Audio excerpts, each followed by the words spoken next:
घटी है आतंकवादियों की तरफ से, वो हम सख्त से सख्त अल्फाज में मजम्मत करते हैं और हिंदुस्तान में हम सेंट्रल गवर्नमेंट से मांग करते हैं कि उन खातियों को सख्त से सख्त सज़ा दी जाए और हमारी जमात की तरफ से हम सब कंडेम करते हैं इसका। अस्सलाम वालेकुम। अस्सलाम वालेकुम।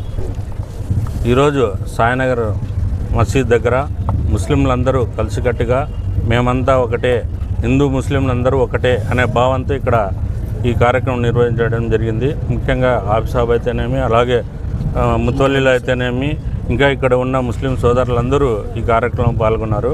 ముఖ్యంగా మొన్న కాశ్మీర్లో జరిగిన ఘటన దురదృష్టకరమని అందరూ ఖండిస్తున్నారు. మనమందరం హిందూ ముస్లింలు అందరూ ప్రతి ఒక్క బాయిగా ఉన్నాము.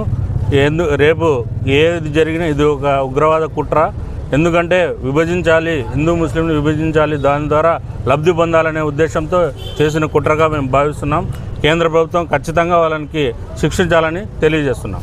मस्जिद रहमानिया साईनगर के मस्जिद के सामने తెలుగులో బాత్ కరెండి.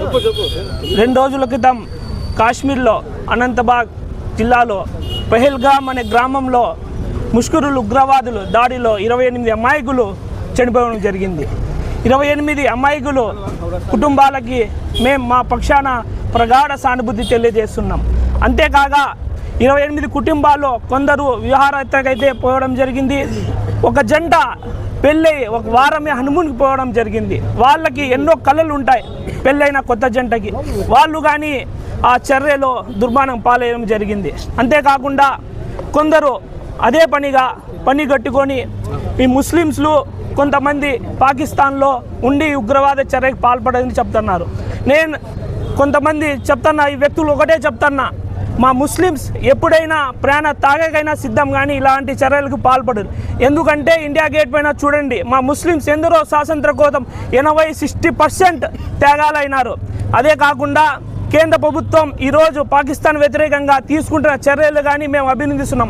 ఎందుకంటే సాగునీటి విషయంలో కానీ ఇంకోటి పాకిస్తాన్ వాళ్ళు కొంతమంది మన ఇండియాలో ఉన్నారు, వాళ్ళకు కానీ ఈరోజు మీరు దేశం వదిలిపోయి వెళ్ళిపోండి అంటున్నారు. ఆ విషయం కానీ మేము కేంద్ర ప్రభుత్వానికి ధన్యవాదాలు చెబుతున్నాం.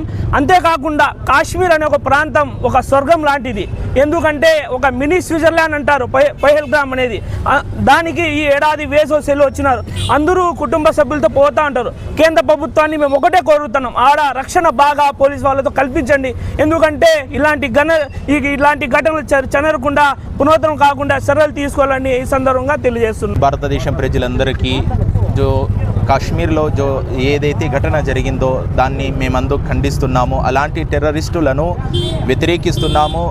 అలాగే కేంద్ర ప్రభుత్వం తరపున కూడా మేము కోరుచున్నది ఏమిటంటే ఇలాంటి టెర్రరిస్టులకు ఏదైతే జరగాలో వాళ్ళకి తప్పకుండా మీరు వారిపైన చర్య తీసుకోవాలని కోరుతున్నాము. వాళ్ళకి తగిన శిక్ష జరగాల్సిందిగా కోరుచున్నాము. అలాగే కాశ్మీర్లో ఉన్నటువంటి ఏదైతే ముస్లిమ్స్లు చాలామంది అప్పుడు అలాంటి ఘటన జరిగిన తర్వాత చాలామంది ముస్లిం సోదరులు కూడా అక్కడ వచ్చినటువంటి పర్యాటకులకి ప్రాణ రక్షణ కూడా కల్పించినారు. వాళ్ళకు కూడా మేము చాలా